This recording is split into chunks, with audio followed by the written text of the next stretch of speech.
What are you doing? Get up. Why don't you come and have a look?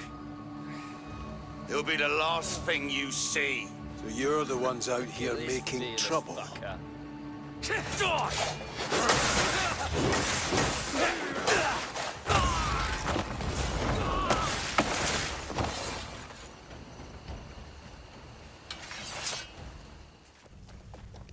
So I think that I kind of have two goals with this video.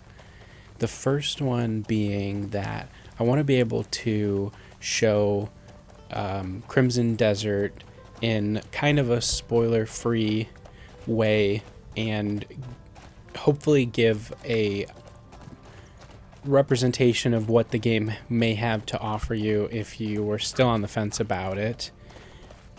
And then the other one just being that I wanted to make a video because I enjoy making videos, and sometimes that's all that you need in order to make something.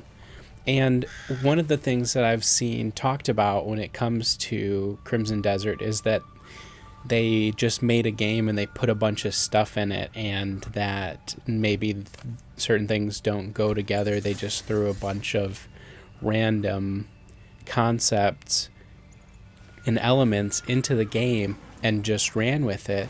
And I think that that's a really freaking cool thing when you think about it.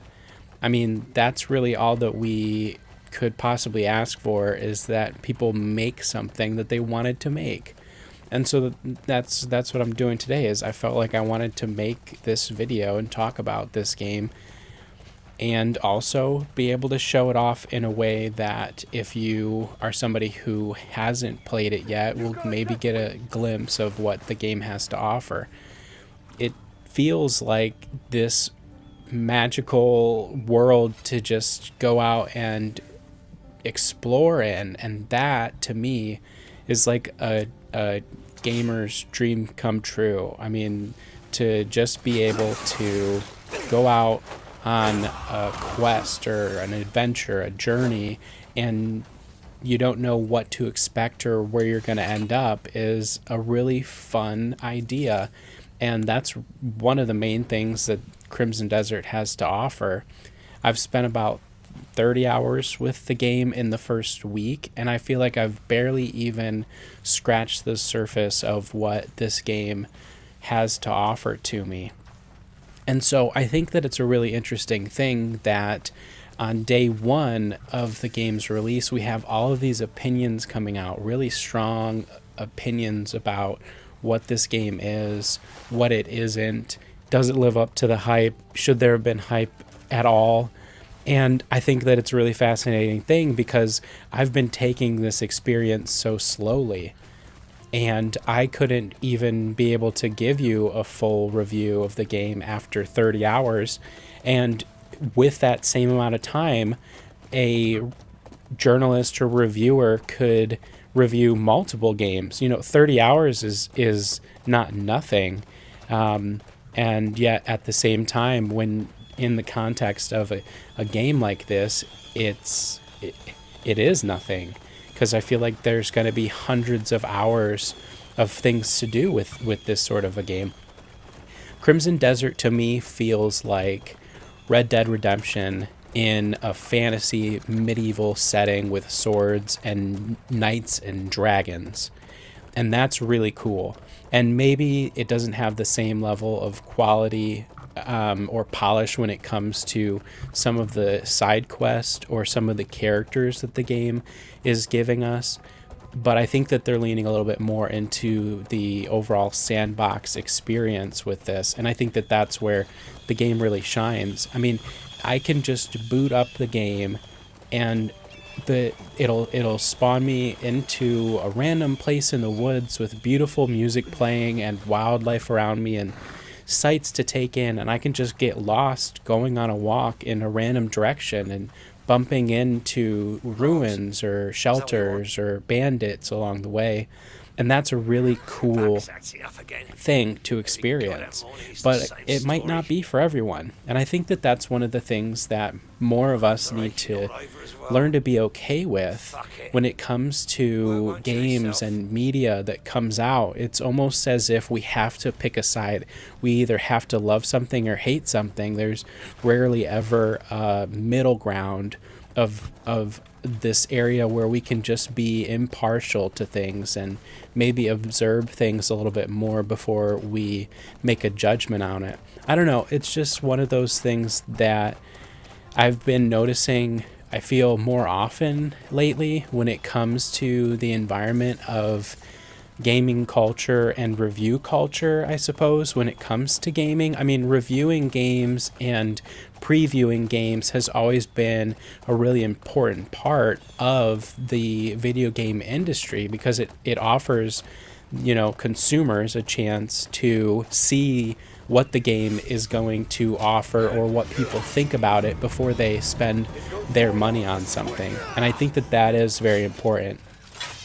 And so I think being able to have a level of trust for the people who are putting out these sort of reviews is equally as important as the ability to have that available to us.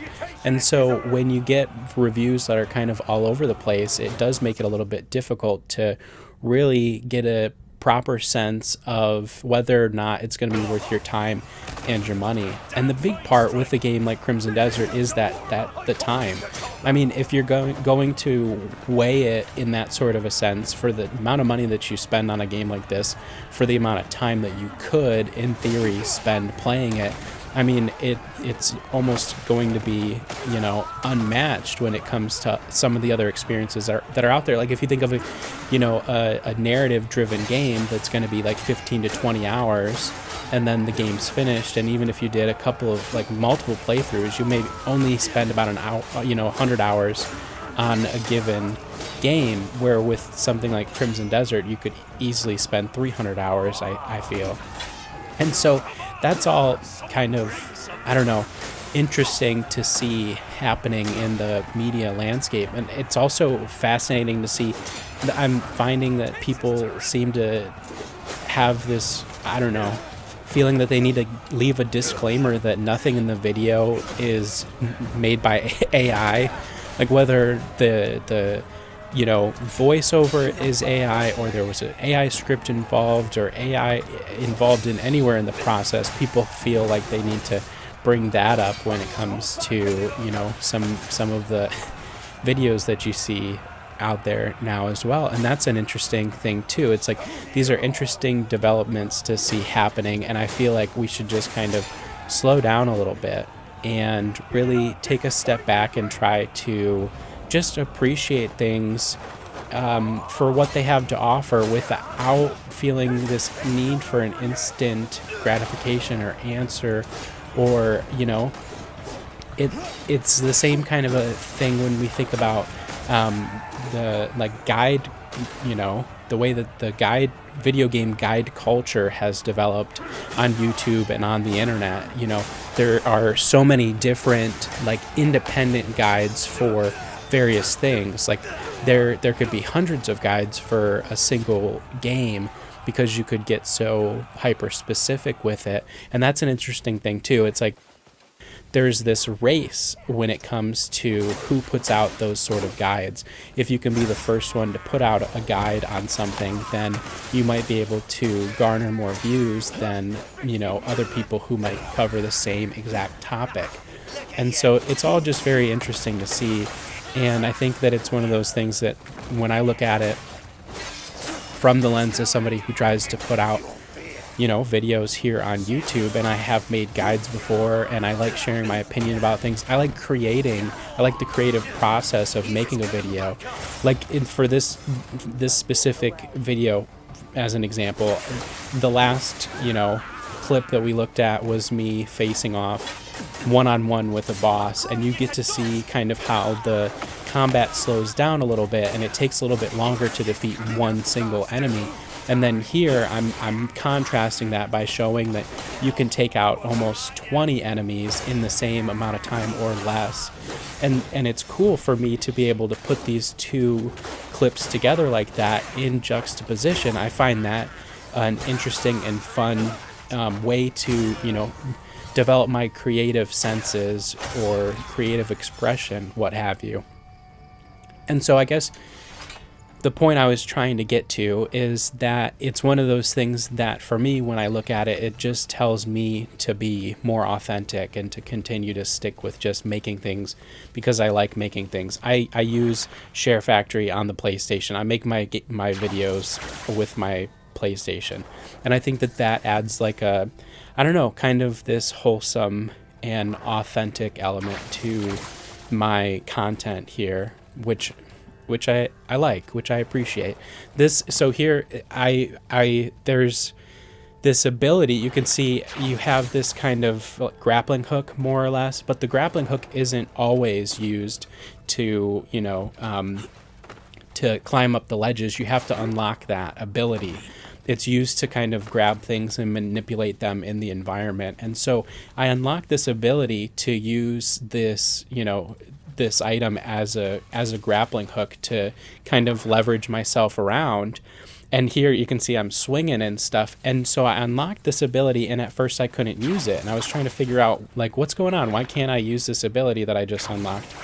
And then I realized that I had to level up my stamina in order to have enough. You know, basically they're saying you have to have this much stamina to be able to use this ability. And so I had, you know, I had to figure that out for myself. And that's a really, for me at least, important part of this experience is to see that you're learning alongside your character, you know, and that's part of the gameplay is actually like reading and learning and discovering things, and that's what you, the player, are experiencing as well. And so that it's just a really cool thing that ties it all together. And this world is really, it's fascinating, it's fantastical, and there's some unique and different elements involved which I think are really kind of cool. This guy in the background here, like I look at this and I see this as like a Death Stranding reference, you know. They're even called porters. And so it's just really kind of cool, this world that they created that we get to play around in. And that's going to be something that has varying degrees of appreciation from the people who are engaging with it. If this is something that really speaks to you, then you're going to love this game. But if you're somebody who likes a little bit more of a focused experience, or you like having some sense of direction and a little bit more story up front, then you might not really, you know, love Crimson Desert, and that's okay. It doesn't necessarily have to be a good or a bad thing. It can just be a thing. And I think that that's what's most important, is just like, let's take a step back sometimes. It doesn't always have to be one side or the other. There can be a middle ground where you can just appreciate something from afar for what it's trying to do.